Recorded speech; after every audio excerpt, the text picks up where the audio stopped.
And welcome back to Spectrum classes. In this video, I'm going to show you how to use ultrasonic cleaner.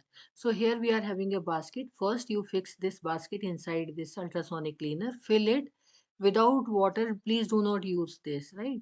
So here you are having this temperature display and through which you can increase and decrease the time.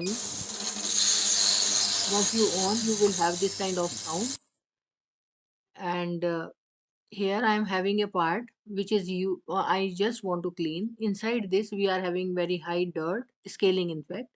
So I just put it inside this water or cleaning solvent you can use here and after few seconds you can see here small particles are dispersed off. This ultrasonic cleaner or ultrasonic probe is used to disperse the nanoparticles. So since I do not have any nanoparticles, so I just show you that big particles of NaOH I just want to dissolve. So here you will see the clear solution of NaOH. So in this manner it will disperse all the nanoparticles, right?